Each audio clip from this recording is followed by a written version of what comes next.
तो गाइस, मेरा नाम है गुरप्रीत। मैं वेस्ट दिल्ली के विकासपुरी इलाके में रहने वाला हूँ। मैं वैसे तो भूत प्रेतों पर कभी विश्वास नहीं करता था, बट एक बार मेरे साथ कुछ ऐसा हादसा हुआ जिसके बाद मैं कल्पना भी नहीं कर सकता था कि मुझे आपको ये बताना पड़ेगा कि मेरे साथ एक दुखद बेहद दर्दनाक भूतिया घटना घटी। ये घटना तब की है जब लॉकडाउन लगा था। सभी लोग घर से बाहर निकलना सबका आप जानते ही होंगे बंद था, पर हमें बाहर जाना होता था तो हम क्या करते थे कि हम शाम के टाइम पे बाहर निकल जाते थे और हम ऐसी जगह पे जाते थे जहाँ पर सुनसान एरिया हो और कोई ना जाता हो। तो मेरे घर के पास में एक जंगल पड़ता है, तो उस जंगल में हम रात के बहाने निकल जाया करते थे घूमने, क्रिकेट खेलने वगैरह हम निकल जाया करते थे। तो एक बार मैं और मेरा दोस्त सिर्फ दो ही बचे थे पार्क में। उस जंगल में मुझको हम पार्क भी बोलते हैं, पर वो एक जंगल की तरह दिखने वाला एक पार्क, सुनसान पार्क है, जहाँ रात को 7 बजे के बाद अजीब अजीब सी आवाज़ें आनी स्टार्ट हो जाती हैं। तो बेसिकली ऐसे करके हम दोनों फिर घर निकल जा रहे थे पैदल पैदल। तो क्योंकि हम वहाँ पे छूट गए थे, हमारे सारे यार दोस्त जा चुके थे।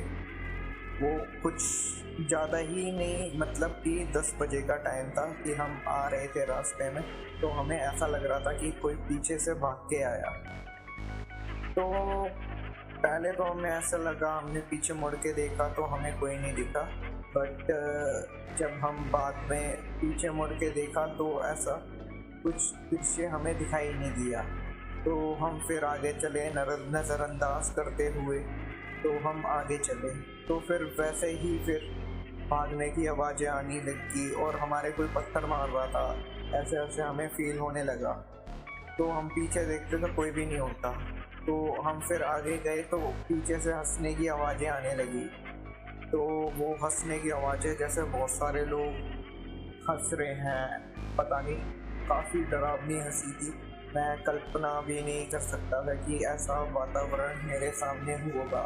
तो पता है कि सबसे बड़ी बात, मेरे को अपने दोस्त के ऊपर हंसी आ रही थी क्योंकि वो बहुत ज़्यादा डरा हुआ था। उसके रिएक्शन देखकर मेरे को हंसी आ रही थी। तो मैं हंसता हुआ आगे की ओर भागा, तो वो पीछे पीछे मेरे वो भी भागने लगा और वो बोल रहा, रुक जा भाई रुक जा, यार मेरे को डर लग रहा है, रुक जा भाई रुक जा। बट मैं नहीं रुक रहा था, मेरे को और हंसी आ रही। जब वो ऐसा बोलने लगा तो मेरे को और हंसी आई। तो फिर मैं और तेज़ी से हंसता हुआ आगे की ओर भागा। तो हम एंट्रेंस पे जाके पहुँचे गेट के। तो वहाँ पर हमें एक चौकीदार मिलता है। हम उसको बोलते हैं कि अंकल जी, यहाँ पे कोई भूत वूत भी रहते हैं क्या? तो उन्होंने बोला कि बेटे क्या हुआ है? तो हमने बोला कि हमारे साथ वहाँ पे कुछ ऐसा हो गया कि हम घर की तरफ जा रहे थे, तो पीछे की तरफ से मतलब वो आए और तो मतलब कुछ दिख नहीं रहा था।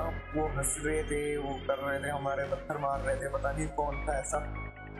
तो उन्होंने बोला कि भाई साफ सीधी बात है, ऐसा बोलो मन में, चाकू रख के साइयाँ मार सके ना कोई, और सीधा घर की ओर लौट जाओ। तो फिर हम घर की ओर ये बोल के लौट गए। ये थी मेरी कहानी।